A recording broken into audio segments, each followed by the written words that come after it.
Hi everyone, welcome back to Humanities Forum. I hope you all are doing good. आज की video में हम बात करेंगे how to score 100 on 100 in legal studies. अब legal studies सुनने में बहुत डिफ़िकल्ट लगता है and it is actually one of the lesser known CBSE optional subjects with almost no resources and questions. तो बच्चे they have been lost on how to handle this subject. पढ़े कैसे हम लीगल स्टडीज़ को, तो आज हम उसके बारे में बात करेंगे। And it's actually a very easy subject if you know a few tips and tricks, and वो मैं आज बता दूँगी सारी। मेरे लीगल स्टडीज़ में CBSE बोर्ड में आई गॉट 99 आउट ऑफ 100। एक MCQ मेरा गलत हो गया था बस, एंड 11th में भी आई स्कोर्ड प्रिटी वेल। और नाउ थोड़ा जनरल इन्फॉर्मेशन हम जान लेते हैं कि लीगल स्टडीज़ एक्चुअली कैसा सब्जेक्ट है। So legal studies is a theory oriented subject. All theory है, बहुत सारी केस स्टडीज़ हैं, डेट्स हैं, आर्टिकल्स हैं। एंड अगर आप कॉमर्स या साइंस बैकग्राउंड के हो and you are hoping to tackle it the way you tackle accounts, chemistry, physics, तो ऐसा नहीं हो पाएगा।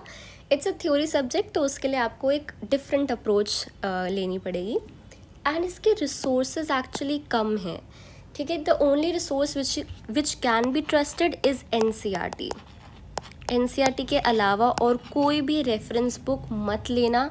जो भी आपको अमेज़ॉन पे या कोई भी वेबसाइट पे मिल जाएगी, वो reference books are actually not worth it. And जो उनमें इंफॉर्मेशन होती है वो आपको बोर्ड एग्ज़ाम्स में नहीं लिखनी है, बिकॉज इट्स नॉट UPSC, ठीक है। आप UPSC नहीं दे रहे हो एंड आपको लेटेस्ट इन्फॉर्मेशन नहीं लिखनी है। जो आपकी बुक में है आपको वो लिखना है, because the teachers who will be evaluating your answer sheet may not be so familiar with the latest updates, ठीक है। So when it comes to fact, stick to the latest NCERT, ठीक है। तो आपको NCERT भी जो है legal studies की, वो मार्केट में ईजीली नहीं मिल पाती है।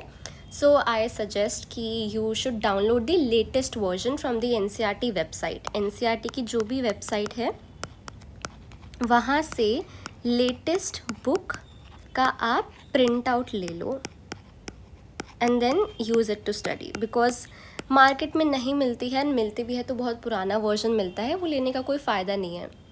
तो एंड सो मार्केट से मत लेना, प्रिंट आउट कर लो NCERT, एंड जो भी आपको फैक्ट्स लिखने होंगे एग्ज़ाम में, stick to the latest NCERT only.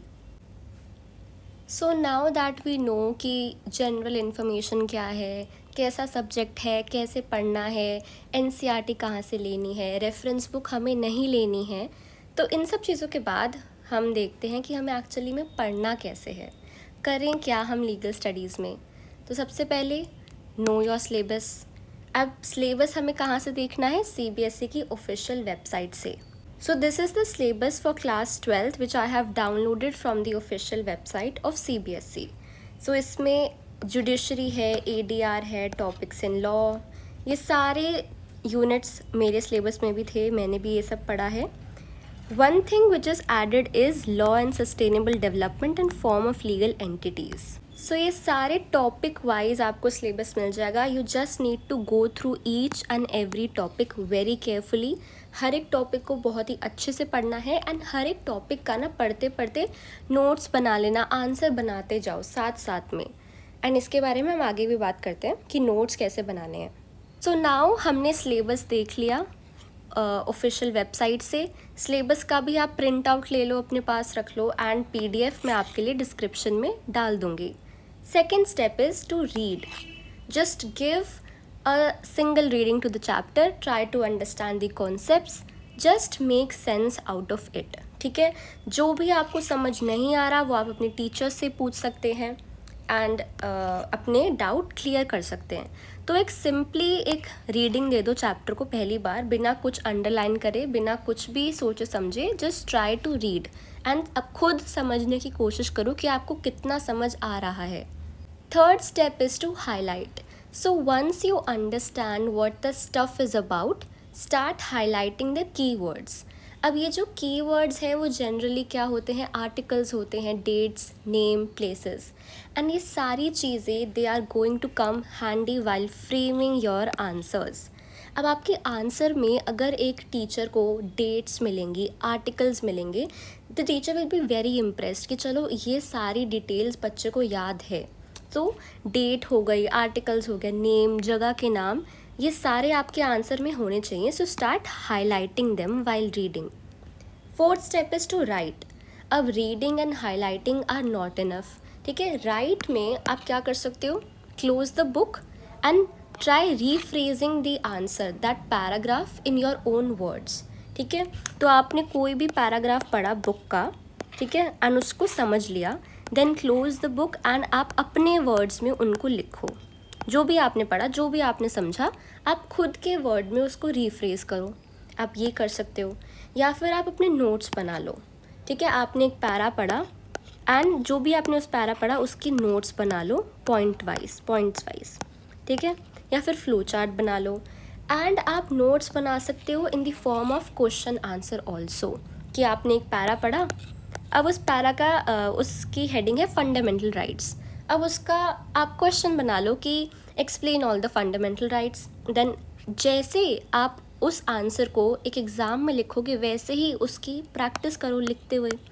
जितना लिखोगे ना उतना ही अच्छा रहेगा, बिकॉज आपके ब्रेन में ना वो फीड होता रहेगा कि अच्छा मैंने ये आंसर पहले अपनी रफ नोटबुक में लिखा हुआ है, सो आई नो कि मुझे कैसे एग्ज़ाम में वो डिट्टो सेम लिखना है। So it will be very easy for you. जितना आप लिख सकते हो उतना लिखो, लिखने से बहुत बहुत ज़्यादा हेल्प हो जाती है, आपको ज़्यादा टाइम तक याद रहता है। And now that have since we have talked about notes, let me show you मेरे नोट्स कैसे थे, मैं कैसे नोट्स बनाती थी, and how you can also make them just the way I did. See, यहाँ पे जुडिशरी चैप्टर है एंड जुडिशरी चैप्टर बहुत ज़्यादा लंबा है, उसमें बहुत ज़्यादा इन्फॉर्मेशन है, बहुत ज़्यादा टॉपिक्स हैं। तो मैंने हर एक टॉपिक को लिख लिया था एंड उसके सब टॉपिक्स भी लिख लिए थे, ताकि मुझे याद रहे मुझे क्या क्या पढ़ना है, क्या क्या है हर एक टॉपिक के अंदर सब हेडिंग। सो ये भी आप कर सकते हो। ये स्पेशली बहुत अच्छा होता है, बहुत हेल्पफुल होता है जब कोई चैप्टर बड़ा होता है, लंबा होता है, बहुत सारी इन्फॉर्मेशन होती है एंड आपको समझ नहीं आता क्या क्या करें, क्या क्या ना करें, कितना सब कुछ करना है। सो दिस वे मैंने सारे टॉपिक्स लिखे, उनके अंदर की सब हेडिंग्स लिखी एंड इन दिस वे मेरे को समझ आ गया था क्या पढ़ना है next. So this is also very helpful and ये भी आप कर सकते हो।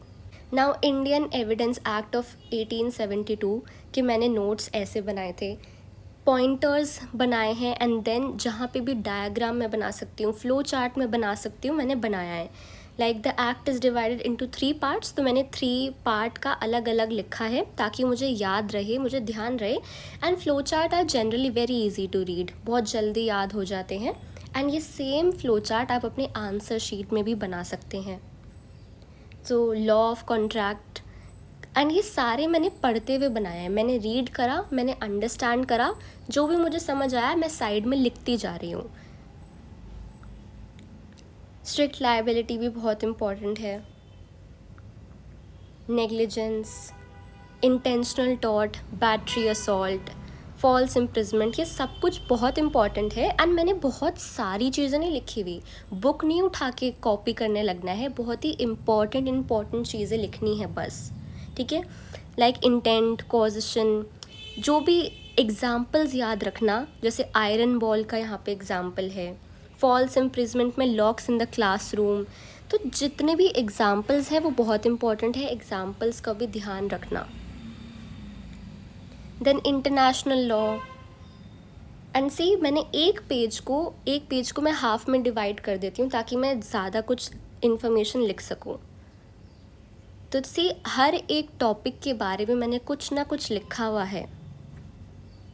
बेनिफिट्स ऑफ लोक अदालत, laws of Lok Adalat, Lokpal and Lokayukta act 2013, हर चीज़, हर एक्ट के बारे में मैंने कुछ ना कुछ इन्फॉर्मेशन लिखी है एंड ऐसे तरीके से लिखी है कि मुझे बाद में याद रहेगा।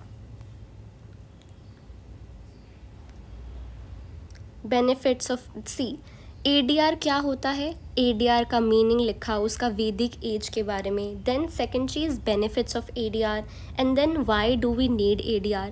सो आप देख रहे हो, आप समझ रहे हो कि ADR एक टॉपिक है, देन ADR का मीनिंग, वैदिक एज, उसके बेनिफिट्स, उसकी रिक्वायरमेंट्स, तो सारी चीज़ें मैंने कवर कर रखी हैं।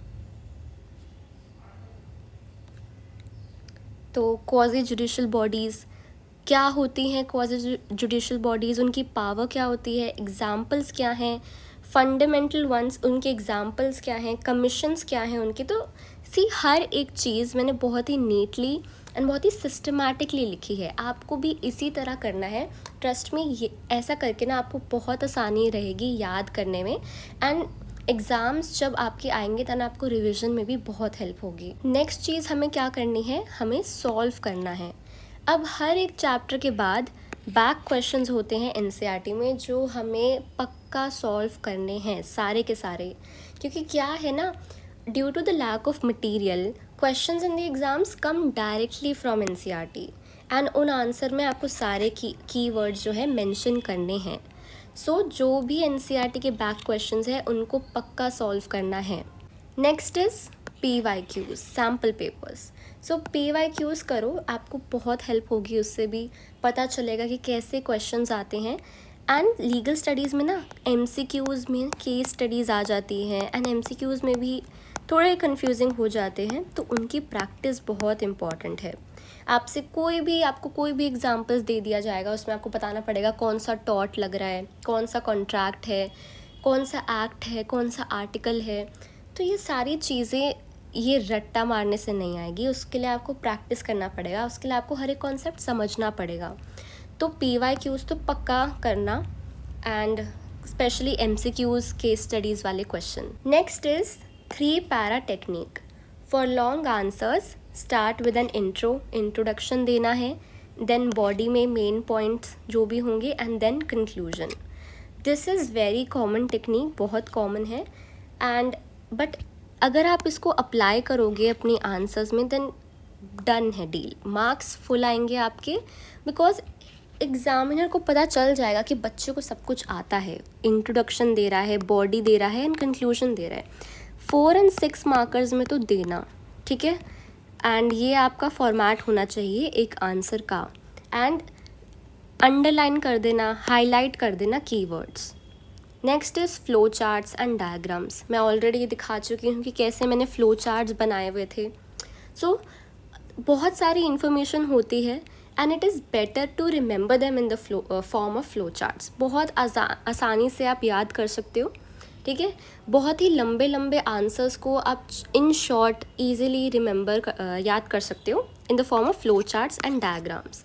एंड ये सेम फ्लो चार्ट आप अपनी आंसर शीट में भी बना सकते हो, एंड इससे आपको एक्स्ट्रा मार्क्स मिल सकते हैं, and you can impress the invigilator और द एग्जामिनर कि आपको कॉन्सेप्ट इतनी अच्छे से पता है that you can even explain it in the form of diagram और a flow chart. And article table and timeline भी बना सकते हो। So again fundamental duties, fundamental rights का क्वेश्चन आ गया, and you have to explain each and every fundamental rights. सारे articles जो आते हैं, आर्टिकल 14, आर्टिकल 16, आर्टिकल 18, तो उन सब की आप एक टेबल बना सकते हो, यहाँ आर्टिकल लिख सकते हो, एंड जो भी उनके बारे में एक दूसरी साइड पर लिख सकते हो। So you can draw a table to give your answer an extra edge. Timeline भी बना सकते हो।